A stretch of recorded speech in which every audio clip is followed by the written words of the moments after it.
Deli olduğumu düşünmemelisin Elliot. Birçok kişinin bundan da garip ön yargıları var. Oliver'ın otomobile binmeyen dedesine niçin gülmüyorsun? O lanet olası metroyu sevmiyorsan bu benim bileceğim bir iş. Hem buraya taksiyle daha çabuk geldik. Metro ile gelseydik Park Caddesi'nden tepeye kadar tırmanmak zorunda kalacaktık. Beni geçen yıl son defa gördüğün zamankinden daha sinirli olduğumu biliyorsun ama bunun için sürekli olarak beni klinikle tehdit etmen gerekmez. Allah biliyor ya, sinirli olmam için bir dünya sebep var. Ve ben aklım başımda olduğu için kendimi şanslı sayıyorum. Bu işkence gibi sorguda neyin nesi oluyor? Eskiden bu kadar çok sorgulayıcı değildin. Pekala, duymak istiyorsan bana göre hava hoş. Belki de bilmen gerekiyordur. Ne de olsa sanat kulübünü asmaya ve Pickman'den uzak durmaya başladığımı duyduğundan beri sürekli olarak bana acılı bir anne baba gibi yazıp durdun. Bugün o ortalarda olmadığından zaman zaman kulübe uğruyorum. Ama sinirlerim artık eskisi gibi değil. Hayır, Pickman'a ne olduğunu bilmiyorum ve bir tahminde de bulunmak istemiyorum. Onu terk ettiğimde iç yüzünü öğrenmiş olduğumu tahmin etmişsindir. İşte bu yüzden nereye gitmiş olabileceğini düşünmek istemiyorum. Bırakalım da polis ne yapacaksa yapsın. Peters adıyla North End'de kiraladığı evi bile bilmediklerine bakarsam bulacakları da yok ya. Orayı benim yeniden bulabileceğimden emin değilim. Gün ışığında bile hayatta böyle bir şeye kalkışmam. Evet, niçin orada kalmaya devam ettiğini biliyorum. Ya da korkuyorum ki biliyorum. Şimdi bu noktaya geliyorum ve sözlerimi bitirdiğimde sanırım bunları polise neden anlatmadığımı anlayacaksın. Polis bana kendisine yol göstermemi isteyecekti ama yolu bilsem bile tekrar oraya dönemezdim. Orada bir şeyler vardı ve şimdi metroyu kullanamıyor, mahzenlere inemiyorum artık. Pickman'le arayı Dr. Reed, John Minot ya da Rostort gibi huysuz koca karıların aynı aptalca nedenlerle açmamış olduğumu sanırım biliyorsundur. Marazi sanat beni iğrendirmez. Bir insan Pickman'inki gibi bir dehaya sahipse, ne yönde sanat yaptığını aldırış etmeden onu tanımaktan şeref duyarım. Richard Upton Pickman'den daha büyük bir ressam çıkmamıştır Boston'dan. Bunu tab başında söyledim, hala söylüyorum ve Gulyabani'nin Beslenmesi adlı tablosunu gösterdiğinde de bu yargım şuncacık değişmedi. Bu iş anımsayacağın gibi Minot'un onunla selamı sabaha kestiği zaman oldu. Bildiğin gibi Pickman'inki gibi eserler verebilmek, derin bir sanat anlayışını ve doğanın derinlemesine kavranmış olmasını gerektirir. Ucuz dergilere kapak çiziktiren yeteneksiz bir ressam, boyaları çılgınca sağa sola sıçratıp buna karabasan resmi, cadıların sabbatı veya şeytanın portresi diyebilir. Ama sadece gerçek bir ressam insanı korkutacak ya da etkileyecek bir şey yaratabilir. Bunun nedeni dehşetin gerçek anatomisini ya da korkunun fizyolojisini, korkunun gizil motivlerini ya da kalıtsal anılarını uyurak durumdaki acayipliği uyandıracak uygun renk kontrastlarıyla ışık efektlerini yaratacak çizgileri ve oranları sadece gerçek bir ressamın bilmesidir. Ucuz bir hayalet öyküsü dergisinin kapağı bizi ancak güldürebilirken, niçin bir Fuseli resminin bizi hakikaten korkuyla titrettiğini sana anlatmamın herhalde gereği yoktur. Kavradıkları ve sanatlarına yansıttıkları bir şey var. Bizim bunu sadece bir anlık için görmemizi sağlayabiliyorlar. Dore bunu kavramıştır. Sime kavramıştır. Chicago'da Angarola kavramıştır. Ve Pickman de daha önce hiç kimsenin kavrayamadığı ve inşallah bir daha da kavrayamayacağı kadar bunu kavramıştır.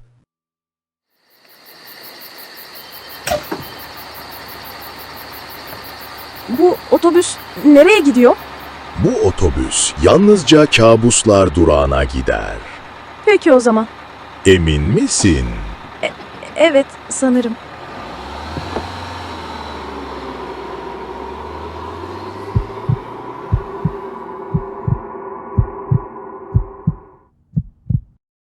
Onların ne gördüklerini bana sorma.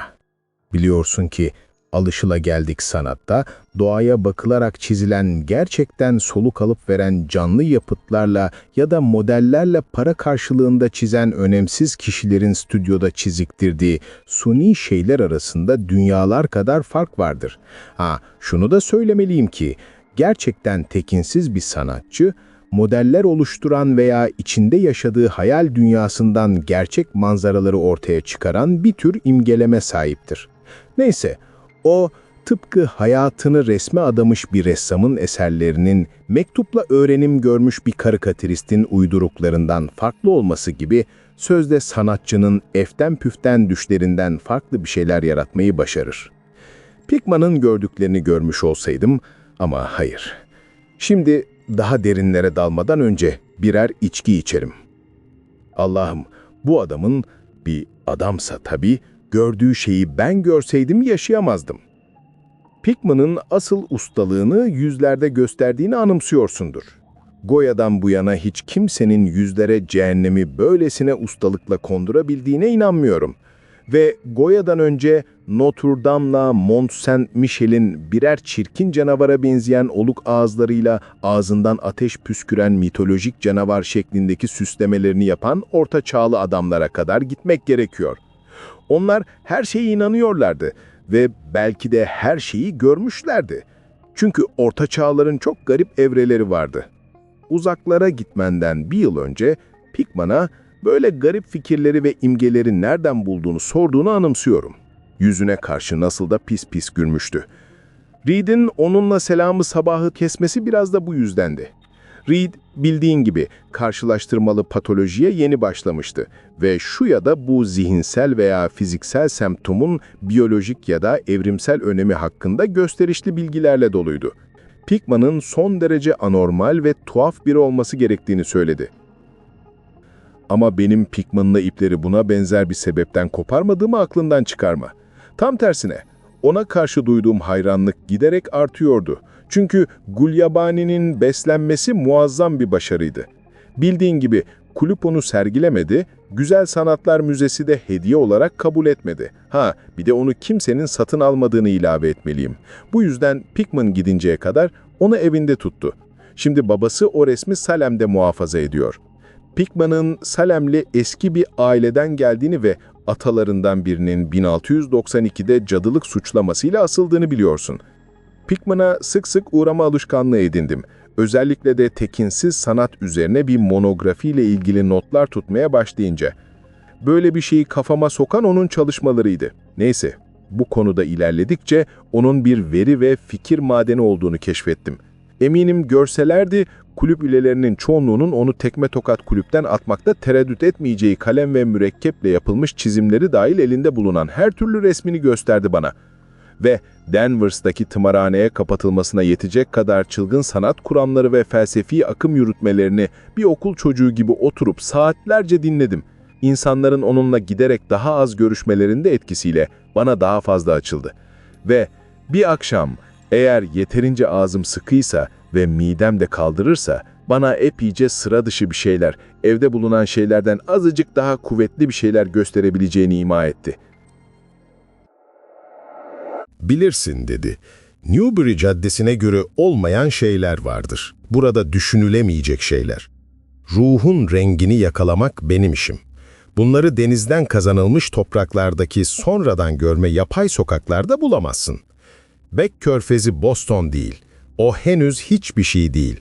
Çünkü anılar biriktirecek ve yöredeki ruhları kendine çekecek zamanı bulamadı. Eğer burada hayalet diye bir şey varsa, bunlar tuzlu bataklıkların ve sığ körfezin evcil hayaletleridir. Bense insan hayaletleri, cehennemi görmüş ve gördüklerinin ne anlama geldiğini bilen ileri düzey varlıkların hayaletlerini istiyorum.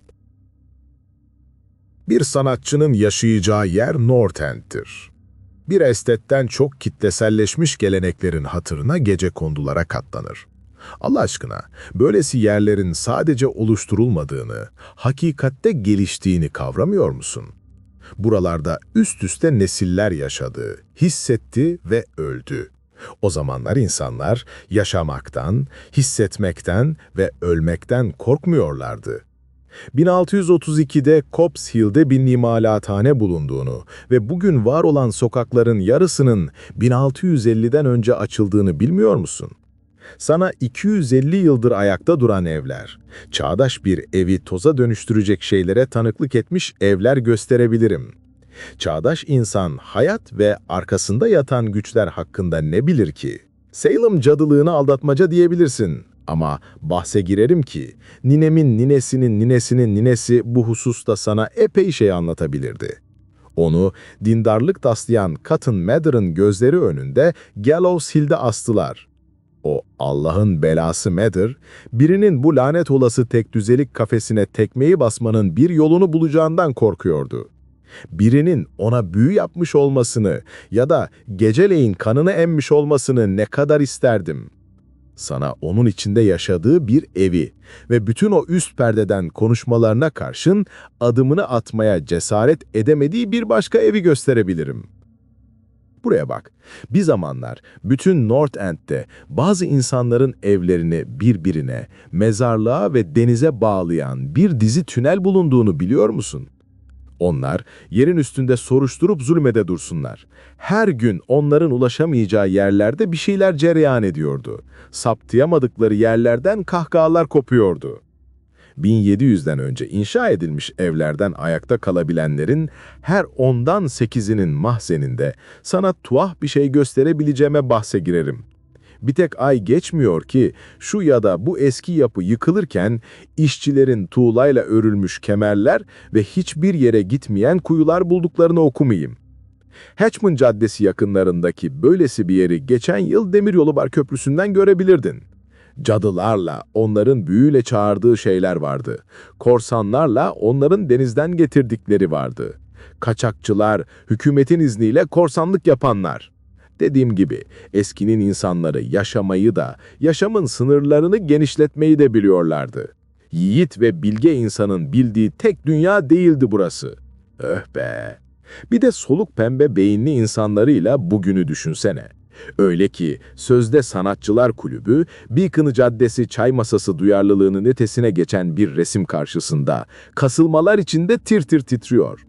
Bugünü kurtaran tek erdem varsa, o da geçmişi çok yakından sorgulayamayacak kadar aptal olması. Haritalar, arşivler ve rehber kitaplar hakikatte North End hakkında ne söyler ki? Seni Prince Caddesi'nin kuzeyinde, içinde kaynaşan yabancılar dışında 10 kişinin bile varlığından haberi olmadığı tahmini 30-40 sokağa götürebilirim kesinlikle. Peki bu eceniler onların anlamını biliyor mu? Ne gezer Törber?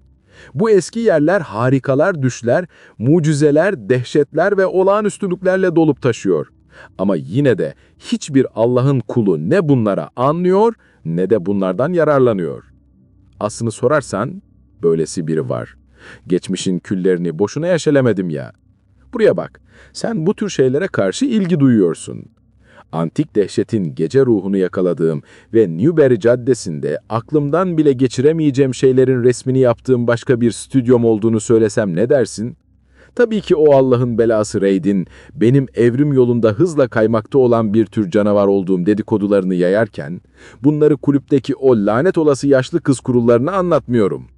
Evet Törber, çok uzun zaman önce birinin hayatın güzellikleri olduğu kadar dehşetin de resmini yapması gerektiğine karar verdim. Bu yüzden bazı nedenlerle dehşetin yaşadığını düşündüğüm yerlerde araştırmalara giriştim. Benden başka yaşayan belki 3 İskandinav'ın bile görmüş olduğuna inanmadığım bir yerim var. Burası Demiryolu Köprüsü'nden çok uzakta değil ama özünde asırlar uzaklıkta. Burayı mahzenindeki bana daha önce söz verdiğim türden tuhaf bir tuğlayla örülmüş kuyusu nedeniyle tuttum. Derme çakmak kulübe yıkıldı yıkılacak durumda. O yüzden içinde benden başka oturan yok. Ne kadar az kira ödediğimi söylemekten nefret ediyorum. Pencereler tahtayla kapatılmıştı. Ama bu benim daha da hoşuma gidiyor. En çok ilham bulduğum mahzende resim yapıyorum. Ama zemin katta döşeli başka odalarım da var. Bir Sicilyalı'ya ait olan kulübeyi Peters adıyla kiraladım. Şimdi yüreğin varsa bu gece seni oraya götürürüm. Resimlerin hoşuna gideceğini sanıyorum çünkü dediğim gibi orada duygularıma serbestçe yol verdim. Buradan pek fazla çekmez. Ben bazen yaya gidiyorum. Çünkü böyle bir yerde taksiyle dikkati çekmek istemiyorum. Battery Caddesi'ne gitmek üzere Güney İstasyonu'ndan metroya bineriz. Ondan sonra pek fazla yürümemiz gerekmiyor. Bu uzun söylevden sonra Elliot, bana kaçıp gitme isteğimi bastırarak ilk gördüğümüz boş taksiye yürümekten başka yapacak bir şey kalmamıştı. Demiryolu köprüsünde taksiden inip Güney istasyonuna yürüdük ve saat 12 sularında Battery Caddesi'nin basamaklarından inerek Constitution rıhtımının ötesindeki eski liman bölgesine vurduk. Hangi sokaklara girip çıktık pek takip edemedim. Hangi sokağa saptığımızı söyleyemeyeceğim. Ama bu sokağın Greenhall sokağı olmadığını biliyorum.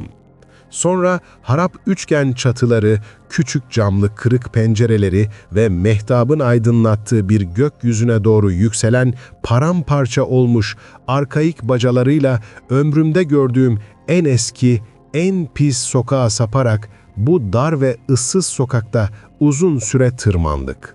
Sokakta Cotton Mather zamanından kalmayan 3 ev bile olduğuna inanmıyorum. Bir seferinde de eski zaman uzmanlarının Boston'da artık kalmadığını söyledikleri balık sırtı damlardan önceki tarzda sivri üçgen çatı gördüğümü sandım. Loş bir ışıkla aydınlanan bu dar sokaktan sola saparak hiç ışık olmayan, aynı derecede sessiz, daha dar bir sokağa girdik. Ve 1 dakika kadar sonra karanlıkta geniş açılı bir dönemeçten sağa döndük. Aradan çok geçmeden Pickman cebinden bir elektrik feneri çıkararak fena halde kurt yeniği Nuh Nebi'den kalma 10 göbekli bir kapıyı aydınlattı. Kapının kilidini açarak beni bir zamanlar gösterişli siyah meşe kaplanmış olması gereken bir hole buyur etti. Basit bir şekilde döşenmişti ama akla fena halde Andros ve Phipps zamanını, cadılık dönemini getiriyordu. Sonra beni soldaki bir kapıdan geçirdi, bir gaz lambası yaktı ve kendimi evde saymamı söyledi. Bak Elliot, ben sokaktaki adamın sıkı diye nitelediği adamlardanım ama itiraf ederim ki odanın duvarlarında gördüğüm şeyler beni kötü etti. Bunlar resimlerdi. Hani şu Newbridge adresinde yapamadığı, hatta kimselere gösteremediği resimler. Duygularına serbestçe yol verdiğini söylerken çok haklıymış. Bir içki daha alsana. Benim buna kesin ihtiyacım var. Neye benzediklerini sana anlatmaya çalışmamın yararı yok.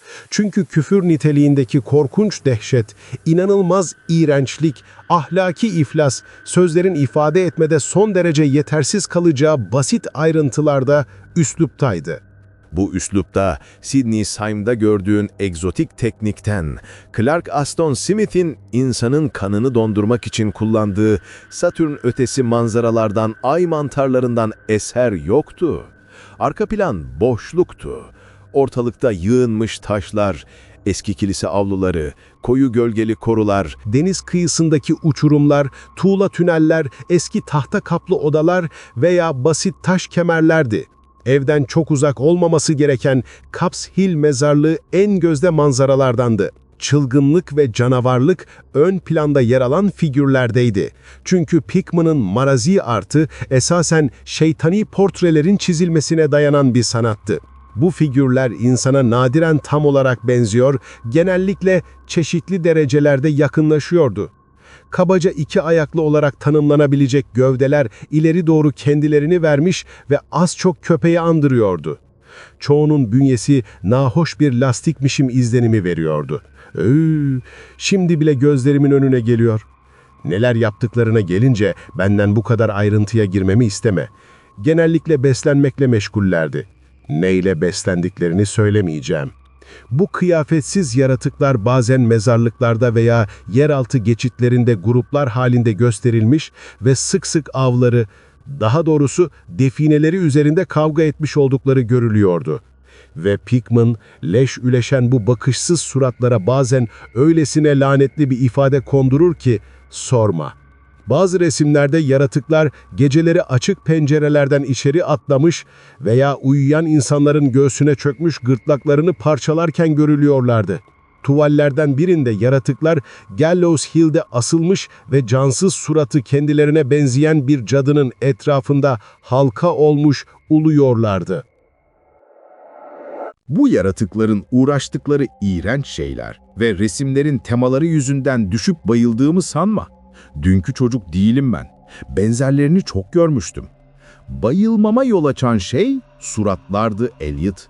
Soluk alıp verdikleri tuvalden ters ters bakan, salyaları akan suratlardı. Onların canlı olduğuna gerçekten inanıyorum. Bu mide bulandırıcı büyücü renklerdeki alevi uyandırmıştı. Fırçası kara basanlar yaratan bir sihirli sapa olmuştu. Şu sürahiyi bana uzatır mısın Elliot? Ders adlı bir tablo vardı. Onu gördüğüm için Allah'ın merhameti üzerime olsun. Dinle, bir kilise avlusunda halka halinde çömelmiş, köpeğe benzer atsız yaratıkların küçük bir çocuğa kendileri gibi beslenmeyi öğretişini gözünün önüne getirsene bir. Cinlerce kaçırılmış küçük bir çocuk. Zannımca çaldıkları insan bebeklerinin beşiğine kendi yavrularını bırakan acayip insanlarla ilgili eski söylenceyi bilirsin. Pickman bu çalınan bebeklerin ne olduğunu, nasıl büyüdüklerini gösteriyordu.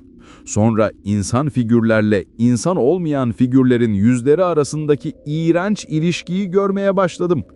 Pickman gerçekten insan olmayandan insanlığın en yoz aşamasına kadar bütün marazi dereceler arasında alaycı bir bağ kuruyordu.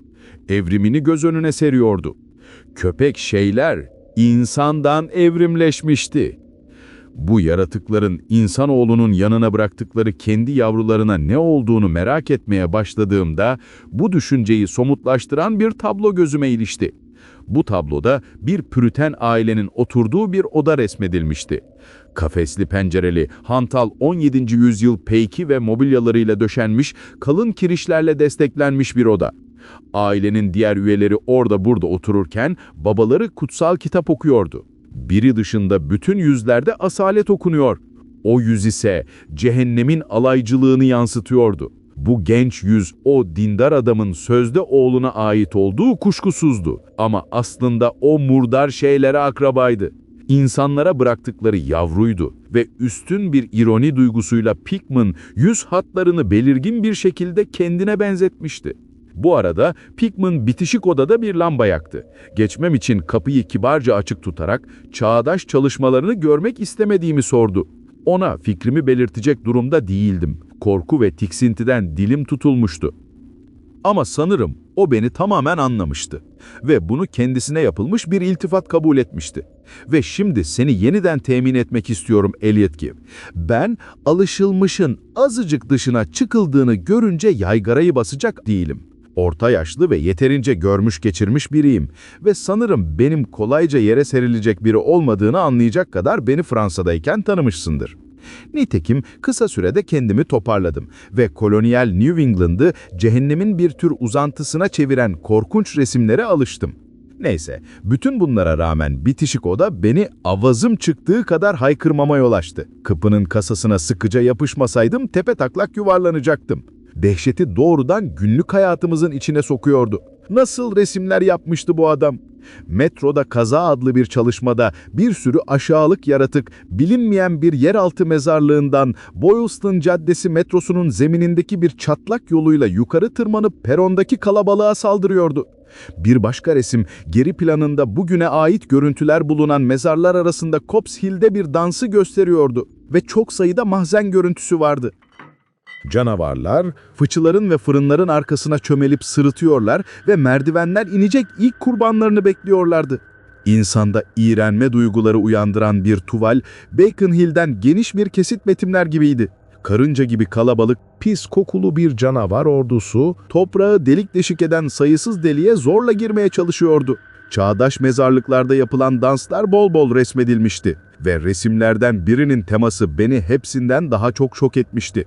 Çok sayıda canavarın Boston'a ait bir gezi rehberini yüksek sesle okumakta olan birinin etrafında toplandığı bilinmeyen bir mahzeni betimleyen sahneydi. Hepsi belli bir geçidi işaret ediyordu. Yüzleri çın çın öten kahkahalarla öyle çarpılmıştı ki şeytani ekolarını duyar gibiydim. Resmin adı Holmes, Lovell ve Longfellow Auburn Dağı'nda gömülüler idi. Biraz kendime gelip bu ikinci odanın hastalıklı, şeytani resimlerine alışınca beni bu kadar iğrendiren bazı noktaları çözümlemeye giriştim. Birincisi, dedim kendi kendime, bu şeyler Pickman'ın yüksek düzeyde insansızlık ve kamış bağlamış gaddarlık gösterdiği için bana itici geliyor. Bu adam, beynin ve bedenin çektiği işkencelerden, fani meskenlerin aşağılanmasından bu kadar haz alıyorsa, bütün insanlığın bir amansız düşmanı olmalı. İkincisi, büyüklükleri yüzünden yüreğime dehşet salıyordu. Sanatsal açıdan oldukça inandırıcıydılar. Resme bakınca şeytanları görüyor ve onlardan korkuyorduk. En tuhafıysa Pickman gücünü seçiciliğinden ve iğrenç şeyleri resmetmekten almıyordu. Hiçbir şey bulandırılmamış, çarpıtılmamış yahut basma kalıplaştırılmamıştı. Konturlar belirgin ve canlıydı. Ayrıntılar inceden inceye betimlenmişti. Hele yüzler, hele yüzler! Gördüğümüz şey bir sanatçının irtihası değildi. Bütün nesnelliğiyle cehennemdi. Allah şahidim ki cehennemin ta kendisiydi. Bu adam bir hayalperest yahut romantik değildi. O bize çalkantılı, şeffaf ve kısa ömürlü düşler sunmaya kalkışmamış bile. Tam olarak, açıkça, kesin ve hiç kuşkuya yer bırakmamak tarzda görmüş olduğu kararlı, mekanik ve iyi kurgulanmış bir dehşet dünyasını alaycılıkla ve soğukkanlılıkla yansıtıyordu. Bu dünyanın bir zamanlar ne olmuş olabileceğini yahut orada uzun adımlarla koşuşturan, tırısa giden ya da sürünen küfür niteliğindeki şekillerin nerede gözüne çarptığını Allah bilir. Ancak imgelerinin şaşırtıcı kaynağı ne olursa olsun bir şey çok açıktı. Pickman, tasarımda da uygulamada da her bakımdan kelimenin tam anlamıyla bilimsel bir realistti. Ev sahibim şimdi önüme düşmüş. Beni mahzene, gerçek stüdyosuna indiriyordu. Tamamlanmamış tuvallerdeki cehenneme kendimi yüreklendirmeye çalıştım. Rutubetli basamakların dibine vardığımızda Pickman fenerinin ışığını yakındaki genişçe bir alanın köşesine doğrultarak toprak zemine açılmış büyük bir kuyunun yuvarlak tuğla duvarını aydınlattı. Kuyuya yaklaştığımızda çapının 1,5 metre, duvar kalınlığının rahat rahat 30 santim, yer seviyesinden yüksekliğinin ise 15 santim olduğunu gördüm. Yanılmıyorsam 17. yüzyıldan kalma olmalıydı. Pickman bunun sözünü ettiği şeyin bir zamanlar tepenin altında bulunan tünellere açılan bir geçit olduğunu söyledi. Boş boş bakarken kuyunun doldurulmamış olduğunu, ağır bir ahşap tekerin kapak görevi yaptığını fark ettim. Pickman'in çılgın imaları güzel söz söyleme uğruna edilmemişse, bu kuyunun kim bilir ne korkunç şeylerle bağlantılı olacağını düşünerek korkuyla ürperdim. Sonra Pickman'in peşi sıra bir basamak çıkıp dar bir kapıdan geçerek stüdyo olarak döşenmiş tahta döşemeli büyük bir odaya girdim. Asetilen gazlı bir gereç tercih için gerekli ışığı sağlıyordu. Tamamlanmamış resimler yukarıdaki kadar korkunçtu ve sanatçının özenini gözler önüne seriyordu. Manzara taslakları aşırı bir dikkatle yapılmıştı. Kurşun kalemle çizilmiş kılavuz çizgiler, Pickman'in doğru perspektif ve orantıları kullanmadaki titizliğini ortaya koyuyordu. Adam müthişti. Bugün bu kadar çok şey bildiğim halde bunu söylüyorum. Masanın üzerindeki bir büyük fotoğraf makinesi dikkatimi çekti. Pickman onu resimlerinin arka planlarındaki manzaralar için fotoğraf çekmede kullandığını söyledi. Böylece bu manzara peşinde resim araç gereçlerini taşımak yerine manzarayı çektiği fotoğraflardan stüdyosunda çiziyordu. Fotoğrafın devamlı çalışma için gerçek bir manzara veya model kadar iyi olduğunu düşünüyordu. Fotoğraftan düzenli olarak yararlandığını belirtti. Odanın her yanından ters ters bakan mide bulandırıcı çizimlerde ve yarı tamamlanmış anormal resimlerde insanı rahatsız eden bir şeyler vardı. Pickman, odanın ışık almayan bir yerindeki kocaman bir tuvalin örtüsünü ansızın kaldırınca yüksek sesle haykırmaktan kendimi alamadım. O gece attığım ikinci çığlıktı bu. Haykırışım bu eski mahzenin loş kemerleri arasında dakikalarca yankılandı ve boğazıma düğümlenen histerik bir kahkaha selini bastırmak zorunda kaldım. Bunun ne kadarı gerçek, ne kadarı ateşli bir imgelemin ürünü olduğunu biliyorsam ne olayım Elliot? Dünyada böyle bir düş olmazmış gibi geliyor bana. Resimdeki şey parıldayan kıpkırmızı gözlerle devasa ve atsız bir küfürdü. Kemikli pençeleri arasında tuttuğu bir zamanlar insan olan bir şeyin kafasını tıpkı bir çocuğun bir şekerlemeyi dişlediği gibi kemiriyordu. Çömelmeyi andıran bir konumdaydı ve insana öyle geliyordu ki her an elindeki avı bir kenara atıp daha ağız sulandırıcı bir parçanın peşine düşecekti. Ama hepsinin canı cehenneme. Bu resmi dehşetin kaynağı yapan şey şeytani konusu değildi. Hayır, ne oydu ne de sivri kulaklı köpek yüzü, kan bürümüş gözleri, basık burnu ve salyalar akan ağzıydı. Ne pullarla kaplı pençeleri, ne küf bağlamış gövdesi, ne de yarı toynaklı ayaklarıydı. Bunlardan herhangi biri kolay heyecana kapılan birini delirtebilecekti.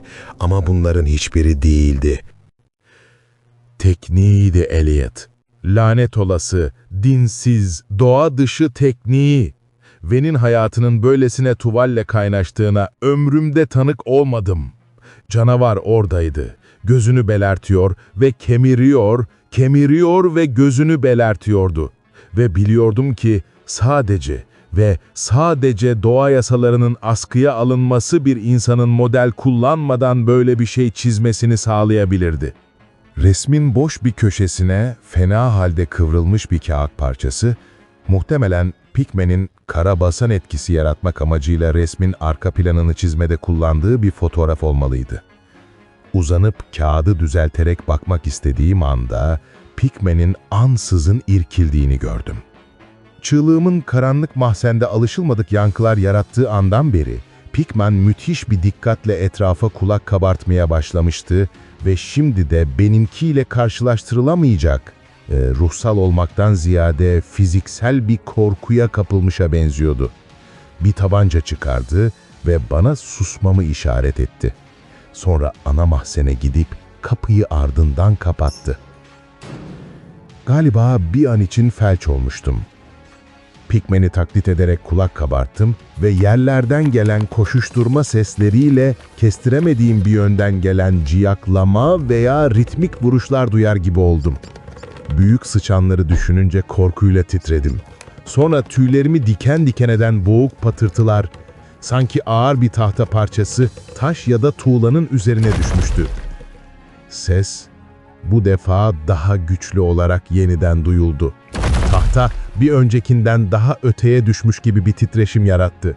Pickman anlaşılmaz bir şeyler haykırdı ve bir aslan terbiyecisinin etki yaratmak için gösterişle havaya ateş etmesine benzer şekilde boğuk bir ininti veya viyaklama.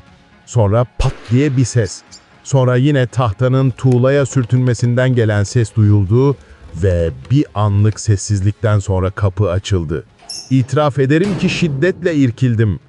Pickman, eski kuyuyu istila eden sıçanlara lanet olsun diyerek üstünden dumanı tüten tabancası elinde ortaya çıktı. "Ne ediklerini şeytan bilir Turbor," diye sırıttı. Çünkü bu arkaik tüneller mezarlığa, cadı inine ve sahile açılıyordu. Ama her neyle besleniyorlarsa bu şey azalmış olmalı ki dışarı çıkmaya can atıyorlar. Senin haykırman sanırım onları harekete geçirdi. Böyle eski yerlerde daha sakınımcı davranmak iyidir. Atmosfer ve renk bakımından bazen olumlu bir nitelik olarak değerlendirsem de kemirgen dostlarımız bir engel. Bu Elliot, o geceki serüvenimizin sonuydu.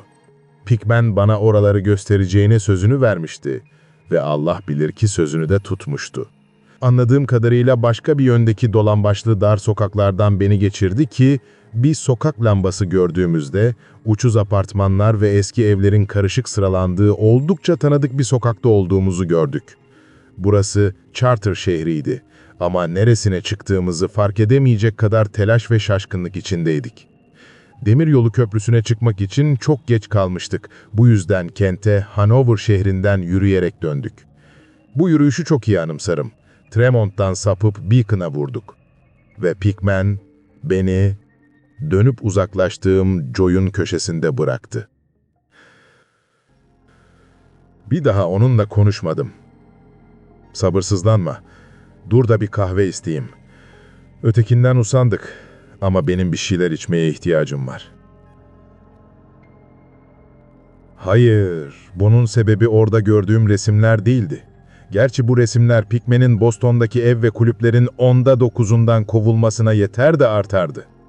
Sanırım neden metrodan ve mahzenlerden uzak durmak zorunda kaldığımı şimdi anlamışsındır. Sebebi ertesi sabah ceketimin cebinde bulduğum bir şeydi. Korkunç tuvale tutuşturulmuş şu kıvrık kağıt parçası, canavarın arka planını çizmek için kullanmayı düşündüğü bir manzara fotoğrafı olduğunu sandığım şey. Düzeltip bakmak üzere elimi uzattığım anda kapıldığım panikle düşünmeden cebime sokuşturmuş olmalıydım. İşte kahveler de geldi. Aklın varsa kremasız ve sütsüz iç, Elliot.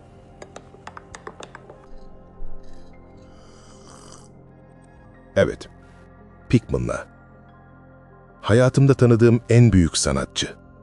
Richard Upton Pickman'la. Hayatın sınırlarını aşıp efsanenin ve deliliğin cehennemine adayan en pis yaratıkla ipleri koparma nedenim bu kağıttı. Eliot, Rockley haklıydı. O tam olarak insan değildi. Ya tuhaf şeylerin içinde doğmuştu ya da yasak kapıyı açmanın bir yolunu bulmuştu. Şimdi madem ki gitti, madem ki sık sık uğramayı alışkanlık haline getirdiği karanlıklara döndü, artık ikisi de aynı kapıya çıkar. Neyi yaktığımı açıklamamı, hatta tahmin etmemi bile isteme benden. Pickman'ın sıçanlar diye yutturmaya kalkıştığı o köstebek tırmalayışına benzer seslerin aslında ne olduğunu da sorma. Bilirsin, ta Salem zamanından kalma sırlar vardır. Cotton Mather daha da tuhaf şeyler anlatır. Pickman'ın adeta canlı gibi duran o resimlerinin ne lanet şeyler olduğunu hepimiz merak ederdik. Ne kaptığımı ancak eve varıp o buruşuk kağıdı düzleştirdiğimde anladım. O, tablonun bir fotoğrafı değildi. O, Pickman'ın model olarak kullandığı şeyin gerçek bir fotoğrafıydı. Ve Tanrı aşkına Eliot, o şey model değildi.